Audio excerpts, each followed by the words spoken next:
اللہ کے نبی صلی اللہ علیہ وسلم کی دعا سے اللہ تعالیٰ کا چیزوں میں برکت عطا فرمانا، ایک عجیب و غریب طریقے سے چیزوں کا بڑھ جانا۔ انس بن مالک رضی اللہ عنہ کہتے ہیں قال ابو طلحہ لأم سلیم، ابو طلحہ رضی اللہ عنہ نے ام سلیم سے کہا لقد سمعت صوت رسول اللہ صلی اللہ علیہ وسلم ضعیفا، میں نے اللہ کے رسول صلی اللہ علیہ وسلم کی آواز سنی، مجھے آپ کی آواز میں کافی کمزوری محسوس ہوئی۔ آپ کی آواز میں کمزوری ہے۔ آواز میں کمزوری کب ہوتی ہے؟ عام طور سے جب آدمی بھوکا ہو۔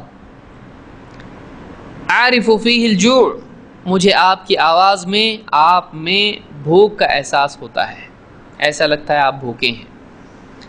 فہل عندک من شیء، ام سلیم بیوی، شوہر نے بیوی سے کہا میں اللہ کے نبی صلی اللہ علیہ وسلم سے بات کر کے آیا ہوں، آپ کی آواز مجھ کو بڑی کمزور لگ رہی ہے، ایسا لگتا ہے آپ بھوکے ہیں، ہے کچھ کھانے کی چیز گھر میں؟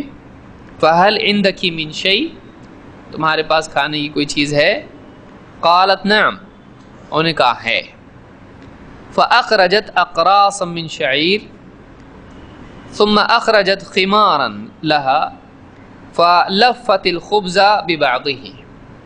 انس کہتے ہیں، انس کون ہیں؟ بیٹے، ام سلیم کے بیٹے، ابو طلحہ کے بیٹے، کہا کہ انہوں نے کچھ روٹیاں نکالی، اقراص گول روٹیاں نکالی، اور ایک دوپٹہ اپنا نکالا، ایک دوپٹہ لیا، اور فلفت الخبز ببعضه، وہ جو روٹیاں تھیں وہ کیا کر دیں، اس میں اپنے دوپٹے میں چھپا دی۔ ثم دسته تحت یدی، اور میرے ہاتھ کے نیچے اس کو چھپا دیا، ہاتھ میں سب پکڑ اس کو چھپا ادھر نیچے رکھ۔ ولا ثتنی ببعضه، اور بچا ہوا دوپٹہ جو ہے مجھ کو اڑا دیا، یعنی ایک دم سیکرٹ، روٹیاں اس میں لپیٹ دی اور ان کے ہاتھ کے نیچے اس کو دبا دیا اور اپنا دوپٹہ پورا ان پر اڑا دیا۔ ثم ارسلتنی الی رسول اللہ صلی اللہ علیہ وسلم، اور مجھ کو بھیجا، جاؤ اللہ کے رسول صلی اللہ علیہ وسلم کے پاس جاؤ۔ قال فذهبت به فوجدت رسول اللہ صلی اللہ علیہ وسلم فی المسجد، میں گیا تو میں نے اللہ کے نبی صلی اللہ علیہ وسلم کو مسجد میں پایا۔ ومعه الناس فقمت علیہم، آپ کے ساتھ کچھ لوگ تھے تو میں جا کے وہاں بس لوگوں کے مجمع پر ٹھہر گیا، وہیں جا کے ان کے سامنے ٹھہر گیا۔ فقال علی رسول اللہ صلی اللہ علیہ وسلم ارسلک ابو طلحہ، آپ نے پوچھا تجھ کو ابو طلحہ نے بھیجا ہے؟ ابو طلحہ نے بھیجا ہے؟ جا کے ٹھہرے ہیں، چپ دیکھ رہے ہیں، کچھ بھی نہیں، نہ آواز نہ بات نہ کچھ تو کچھ تو عجیب دکھ رہا ہے۔ تو آپ صلی اللہ علیہ وسلم نے بھانپ لیا، کہا ابو طلحہ نے بھیجا ہے، گویا کہ منتظر ہیں، یعنی کہ کوئی بچہ آ کے چپ ٹھہرا ہے انتظار میں تو کچھ تو کام ہے اس کو، جیسے آدمی ایک دوسرے کو پہچان لیتا ہے، کچھ کام ہے آپ کو۔ تو کہا ابو طلحہ نے بھیجا ہے تجھ کو؟ فقلت نعم، میں نے کہا ہاں ابو طلحہ نے، یعنی والد صاحب نے بھیجا ہے۔ قال بطعام، کھانے کے ساتھ؟ فقلت نعم، میں نے کہا ہاں، اب دیکھا چھپایا ہو کچھ تو نیچے۔ فقال رسول اللہ صلی اللہ علیہ وسلم لمن معه قوموا، آپ کے ساتھ جتنی پبلک بیٹھی ہوئی تھی، جتنے لوگ بیٹھے ہوئے تھے، آپ نے کہا چلو اٹھو، کھڑے ہو جاؤ۔ فانطلق وانطلقت بین ایدیہم، اور آپ نے کہا اٹھو، یعنی اب چلو میرے ساتھ میں۔ آپ کدھر آ رہے ہیں؟ ابو طلحہ کے گھر پہ۔ فانطلق وانطلقت بین ایدیہم، کہتے ہیں میں آپ کے آگے آگے دوڑا دوڑا چلنے لگا۔ حتی جئت ابا طلحہ فاخبرته، یہاں تک کہ میں جلدی جلدی ابو طلحہ کے پاس آیا اور ان کو بتایا کہ ایسا ایسا ہو گیا۔ فقال ابو طلحہ یا ام سلیم، ابو طلحہ نے کہا اے ام سلیم، قد جاء رسول اللہ صلی اللہ علیہ وسلم بالناس ولیس عندنا ما نطعمهم، کہا دیکھو اللہ کے رسول صلی اللہ علیہ وسلم آ گئے، اب اپنے پاس تو کچھ ہے بھی نہیں کھلانے کے لیے، اپنے پاس کچھ کھلانے کے لیے نہیں ہے۔ فقالت اللہ ورسولہ اعلم، انہوں نے کہا اللہ اور اس کا رسول ہی بہتر جانتا ہے، جب آپ آئے ہیں تو بس کیا ہونے والا ہے اب اپنے کو تو معلوم نہیں، اللہ ہی کچھ راستہ نکال دے گا، اللہ اور اس کا رسول بہتر جانتے ہیں کہ ایسا کرنے میں کیا حکمت ہے کہ بغیر کچھ کہے آپ خود آ گئے ہیں لوگوں کو لے کر، تو کچھ اللہ کی طرف سے ہوگا۔ فانطلق ابو طلحہ حتى لقي رسول اللہ صلی اللہ علیہ وسلم. ابو طلحہ رضی اللہ تعالیٰ چلے گئے, جا کے آپ صلی اللہ علیہ وسلم کو ریسیو کرنے کے لیے آگے آگے چلے گئے, اور حتی لقی رسول اللہ صلی اللہ علیہ وسلم, یہاں تک کہ آپ صلی اللہ علیہ وسلم سے جا ملے. فاقبل رسول اللہ صلی اللہ علیہ وسلم و ابو طلحہ معہ, تو آپ صلی اللہ علیہ وسلم آئے اور ابو طلحہ آپ کے ساتھ ساتھ آئے, گھر کو آئے. فقال رسول اللہ صلی اللہ علیہ وسلم حلمی یا ام سلیم ما عندکی. آپ آئے گھر پہ, ام سلیم آپ کی رشتہ دار میں سے تھی اور آپ کے لیے محرم ہی تھی.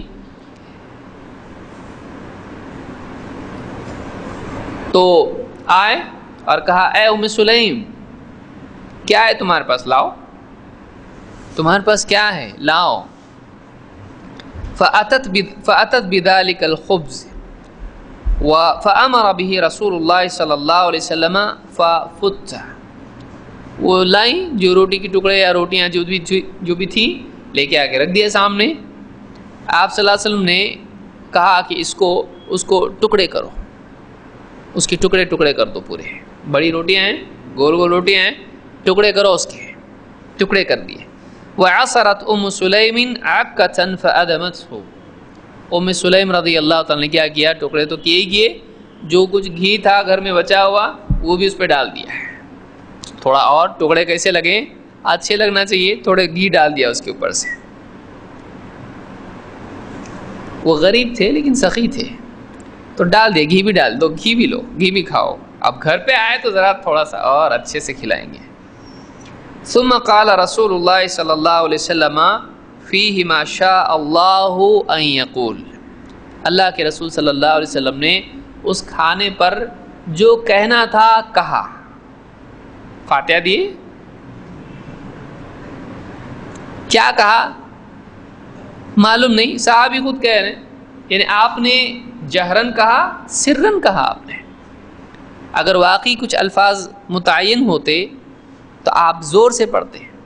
اگر امت کے لیے بھی یہ عمل ہوتا, امت کو سکھاتے, دکھاتے, چھپاتے نہیں. تو صحابی قریب ہیں, ان کو نہیں معلوم, اور 1400 سال بعد کے مولوی کو معلوم کہ وہ کیا تھا, وہ فاتحہ تھے. اور حضرت انس کو معلوم ہے, وہ بولے اللہ جو آپ نے کہا, یعنی آپ کو معلوم ہے, مجھ کو بھی نہیں معلوم.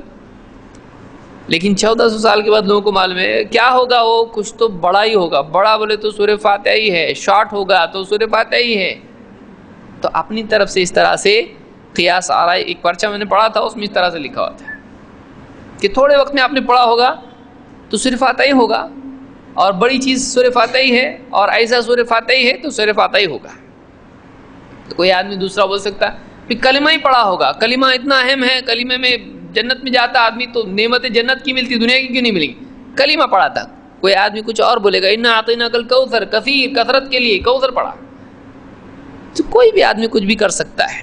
تو یہ ہمارے جو ہے یعنی حدیثوں میں اس طرح سے مطلب اگر نکالنا آدمی شروع کرے تو کچھ کا کچھ کر سکتا ہے. حضرت انس نے نہیں بتایا کیا پڑھا, آپ نے کہا کہ آپ نے جو کہنا تھا کہا, یعنی جو دعا کرنی تھی آپ نے کی, آپ کے لیے خاص تھا. اگر عام ہوتا تو آپ دکھاتے, چھپاتے نہیں. بہرحال تو کہتے ہیں کہ ثم قال رسول اللہ صلی اللہ علیہ وسلم فیہ ما شاء اللہ ان یقول. اللہ نے جو چاہا آپ کے لیے کہنا دعا, آپ نے وہ دعا کی جو اللہ نے چاہی. ثم قال, پھر آپ نے کہا اذن لعشرۃ, 10 آدمیوں کو اجازت دو, 10 کو بھیجو, 10 آدمیوں کو اندر بھیجو. فأذن لهم, انہوں نے اجازت دی ابو طلحہ نے. فأكلوا حتى شبعوا ثم خرجوا, کھائے, خوب کھایا, پیٹ بھر کے کھایا. شبعوا, سیر ہو کر انہوں نے کھایا, باہر نکلو, کھائے جاؤ اب باہر. ثم قال اذن لعشرة, اور 10 کو بھیجو اندر, انہوں نے اجازت دی. فأكلوا حتى شبعوا ثم خرجوا, وہ بھی پیٹ بھر کے کھایا انہوں نے 10 آدمیوں نے, پھر وہ بھی باہر گئے.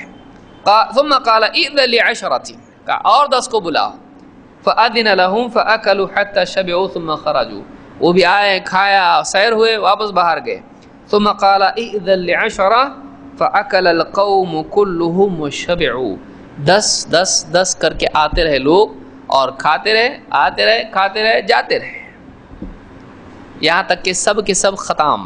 کتنے لوگ تھے؟ کہتے ہیں والقوم 70 او 80 رجلا، 70 یا 80 لوگ تھے۔ وہ کچھ روٹیاں تھیں جو حضرت انس کی بغل میں دبا کے بھیجی تھی، وہی روٹیاں کتنے لوگوں نے کھائی؟ 70-80 لوگ۔ ایسا ہوتا ہے؟ نہیں ہوتا ہے ایسا۔ تو آپ نے اس طرح سے یعنی اللہ سے دعا کی تو اللہ نے آپ کی دعا قبول کی اور اس میں برکت اللہ نے عطا فرمائی، یہاں تک کہ اس کو 70-80 لوگوں نے کھایا۔ اس حدیث کو امام البخاری اور مسلم دونوں نے روایت کیا ہے۔ اور آگے آئیے، یہ وقت کھانے میں آپ دیکھتے ہیں، پینے میں